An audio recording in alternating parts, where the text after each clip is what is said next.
overhand knot.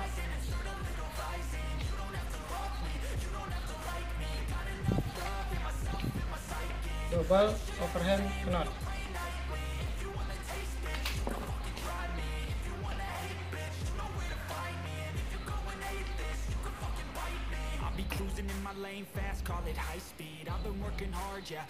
Overhand on bite knot. Taking shots, yeah, cold-blooded, icy. Watching numbers grow is what I call sightseeing. In the front row, run it up when they hype me. The following grows, they know how to ignite me. Call me CEO, I've been running shit right, see. And I ain't playing games, I create my own lane, making pleasure out of pain, turning losses into gains, I'm the boss, I'm making change. I'm rocking this exchange, popping off and risking things, gonna make a fucking name. I just wanna be famous. But I don't want that cheap fame. No, I'm not Fisherman I just wanna be greatness.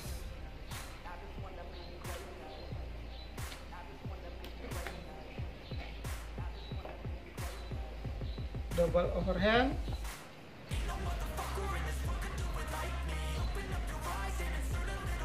Double overhand.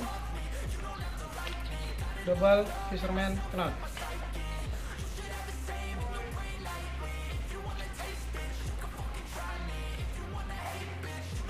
Dengan tali yang sama untuk membuat loop. Buat dulu overhand, kemudian pro dengan ujung lainnya.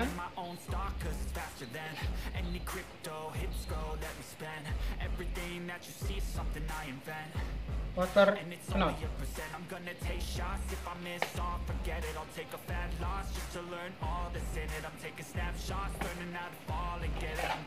Ujung tali yang berbeda untuk menyambung tali. Overhand sama di polo juga.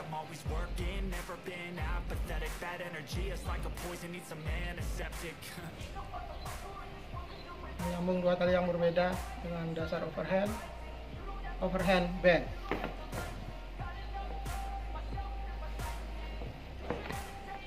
Mengamankan ujung tali ketika membuat simpul lain, atau membuat untuk edge on bite. Ujung tali kita amankan dengan double overhand. Disebut dengan stopper knot. Bisa kita rapikan.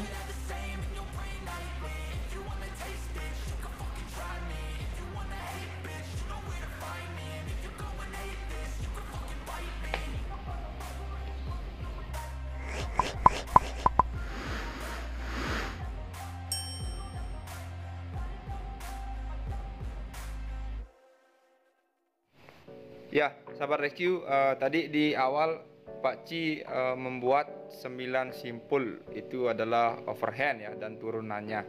Jadi bisa Pak Ci jelaskan ke 9 simpul itu fungsi dan tujuannya dari simpul overhand.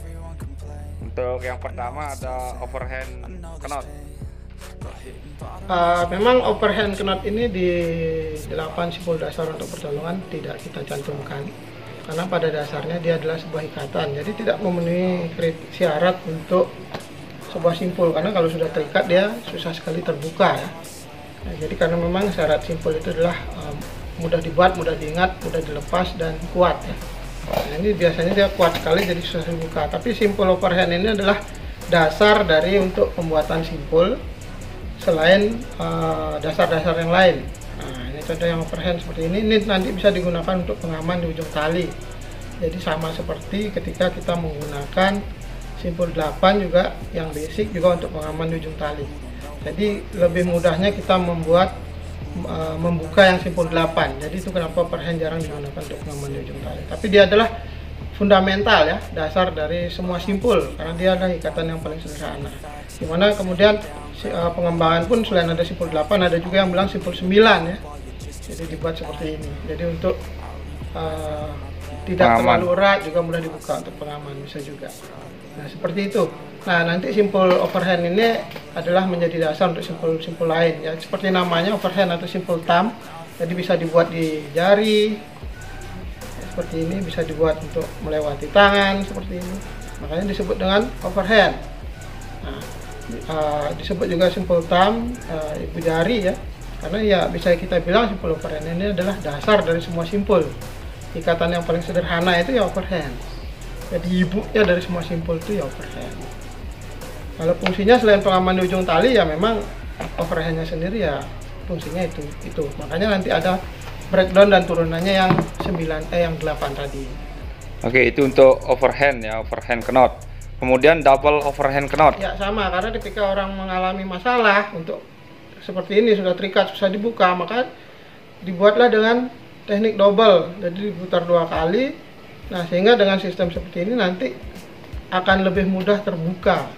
Jadi lebih mudah untuk dibuka karena bisa dipatahkan seperti ini. Jadi nanti akan niscaya akan lebih mudah terbuka. Seperti itu. Double overhand ya. Ya. Yang ketiga, overhand on bite knot. Overhand on bite ya. Jadi sama. Jadi overhand on bite ini kalau kita tahu bahwa dia akan menghasilkan sebuah bite. Jadi akan dibuat seperti ini. Jadi ini sudah paling dasar, paling simpel. Nah, tinggal kalau kita mau buat angkor tinggal ditambahkan seperti ini. Tapi ya kendalanya kembali ketika sudah terlalu kuat ini susah sekali dibuka.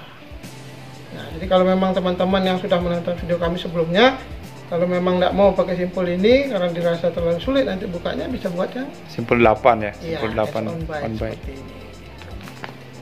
Oke, kemudian tapi simpul overhand on bite ini bisa digunakan untuk Bisa ya, cuman tapi nanti kendalanya untuk membukanya susah. yang agak susah.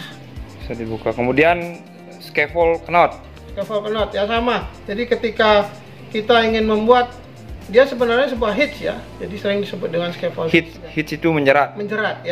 Jadi sama, dasarnya kita bisa membuat yang double overhand seperti ini.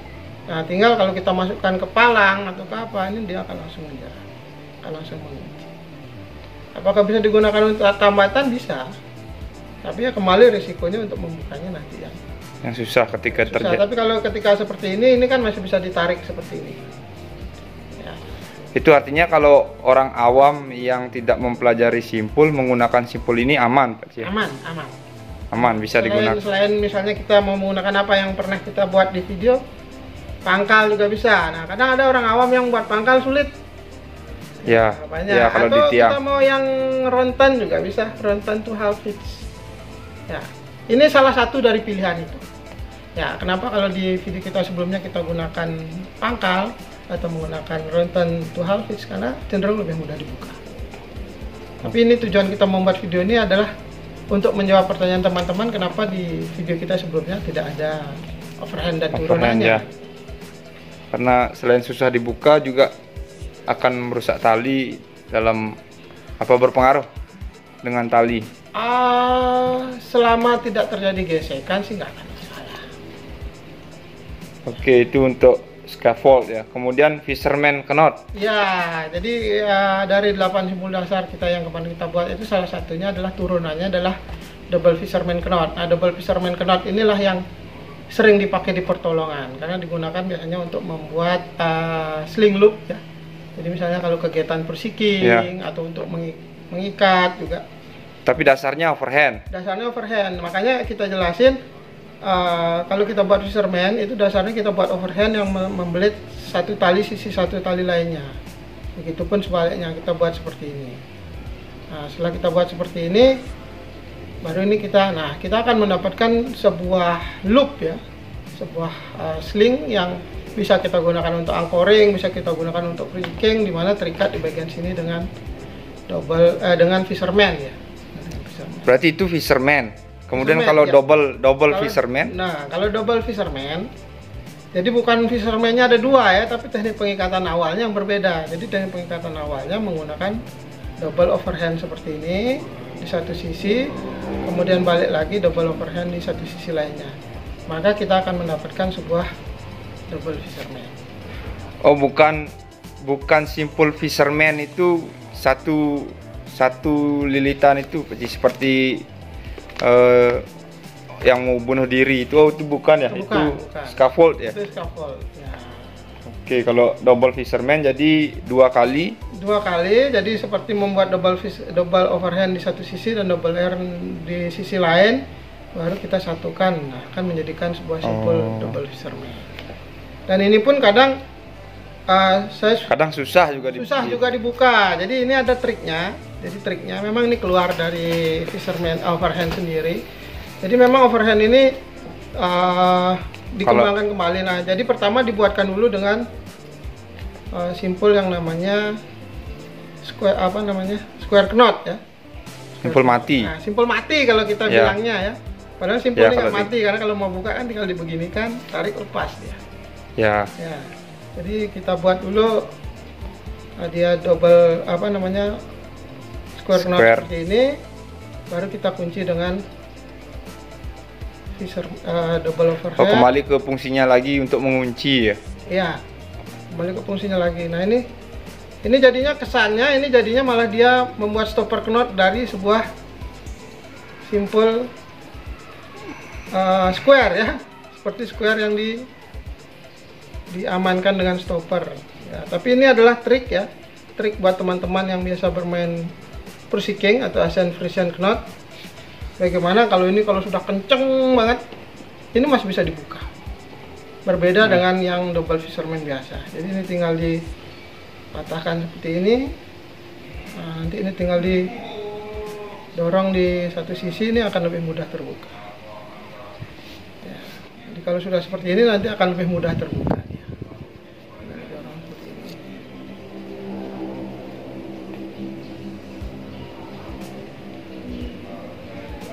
Kalau tidak percaya boleh dicoba, tapi saya bukan bilang mudah sekali ya, enggak juga. Tapi lebih membutuhkan sedikit effort atau usaha untuk membukanya. Ya, 3 terakhir ini dari turunan overhand itu ada water knot. Ya, water knot ini adalah ketika kita tidak menggunakan double fisherman untuk menyambung, kita bisa menggunakan ini untuk menyambung 2 tali ya. Biasanya double fisherman digunakan untuk menyambung 2 tali yang sama besar dan basah. Nah, ini bisa digunakan untuk menyambung tali yang tidak basah, kering, dan ini akan cukup kuat. Sama dasarnya kita buat dulu overhand double overhand di satu sisi lain, kemudian kita masukkan tali ujung prusik kita yang lain, kemudian kita pasang seperti ini. Nah, kita akan mendapatkan sebuah water knot. Ya, disebut water knot karena dia follow through ya, mengalir mengikuti alur dari tali lainnya. Dan yakin ini akan lebih susah dibuka ketimbang double fisherman. Ya, dari Akan hasilnya. lebih susah dibuka. Oke, kemudian overhand band. Overhand band. Jadi band seperti kita tahu sifat simpul ada 3 ya. Ada knot, hitch, dan band ya. Nah, jadi knot adalah ikatan. Jadi mengikat antara tali itu sendiri, ujung satu dengan ujung lainnya. Atau di tengah-tengah tali juga bisa. Kalau hitch itu kan menjerat. Menjerat ya. Nah, kalau band ini adalah menyambung. Jadi macam-macam, ada seat band, double seat band, overhand band. Band menyambung. Ya, menyambung intinya. Nah, sekarang sama dia, cuman talinya yang berbeda. Jadi sama seperti orang membuat water knot, sama dibuat dulu overhand seperti ini. Kemudian dimasukkan tali yang lain untuk menyambung. Ini bisa untuk menyambung 2 tali yang berbeda seperti ini. Nah, kalau takut lebih keras ya bisa buat dengan edge follow through, bisa. Perlu dicontohin. Ya. Edge follow through. Nah, jadi sama kita buat juga. Jadi karena dia bukan menggunakan tali yang sama tapi dengan tali yang berbeda, jadi namanya edge band. Nah, sama. Jadi memang penamaan aja sih. Penamaan aja ini untuk mempermudah, karena kalau namanya tidak dibedakan nanti malah bingung simpul. Tapi kalau edge follow through digunakan untuk menyambung, sepertinya lebih mudah dibuka daripada overhand band ya. Betul. Cuman agak susah buatnya yang ya. 8. Tergantung. Yang penting berlatih gitu aja. Ya. Kuncinya berlatih gitu aja. Kemudian stopper knot. Ya, stopper knot. Nah, ini contoh. Jadi Terakhir ya. Ya, seperti yang biru aja lah biar kelihatan di layar. Kalau kita membuat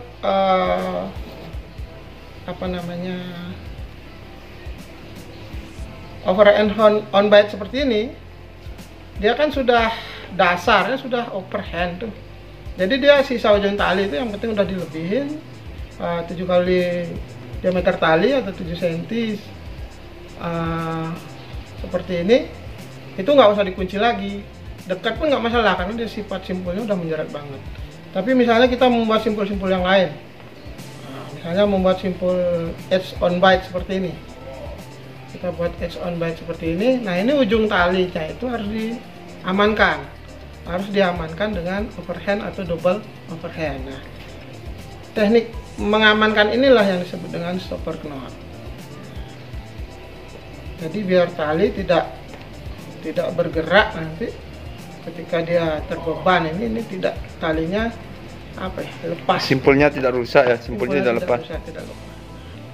Overhand yang menjerat tali dan mengamankan simpul di ujungnya, ini disebut dengan stopper knot.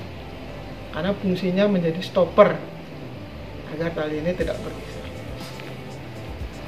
Ya, satu pertanyaan ini Pak Ci terakhir sebagai penutup. Kita kan banyak mempelajari simpul ya, dari simpul 8, kemudian sekarang simpul overhand. Ya. Nah, penggunaannya kan tidak sebanyak itu dalam merescue ya. Kenapa kita harus mempelajari banyak simpul? Iya. Jadi mempelajari banyak simpul itu adalah untuk membuka wawasan kita. Karena kadangkala kita memiliki keterbatasan panjang tali. Kita nggak bisa jamin situasional itu di lapangan di lapangan sesuai dengan yang kita inginkan, atau istilahnya situasi itu ideal. Tidak selalu situasi itu ideal. Ketika kita punya ujung tali udah terbatas banget dan sisa sedikit, kita mau paksain buat edge on bite nggak bisa. Ya udah kita buatkan saja dengan edge overhand on bite seperti ini. Nah, ini masih memungkinkan. Ya, tapi memang pentingnya perencanaan sebelum kita melakukan kegiatan. Tapi situasional di lapangan kan kita nggak pernah tahu. Ya, makanya kalau mau belajar, dasarnya belajar dulu yang 8 simpul dasar yang untuk pertolongan yang kita buat videonya, 4 itu. Nah, kalau nanti pengembangannya silakan teman-teman lihat video kami yang lain untuk belajar simpul. Contohnya overhand seperti ini. Nah, itu. Dan memang di 8 video itu kalau teman-teman jeli, selain turunan dari overhand di double fisherman itu, di situ ada 2 turunan di situ. Ada turunan bowline dan ada turunan simpul 8. Ya, berarti intinya tidak rugi lah ya belajar hal baru ya, dan nggak rugi. Layak, jadi kita bisa gunakan untuk melakukan pertolongan di ketinggian. Mudah-mudahan bermanfaat Pak Ci. Kita lanjut ke video berikutnya di lain kesempatan. Terima kasih sudah menonton. Salam Dunia Rescue. Salam Dunia Rescue. The safe way is the best way.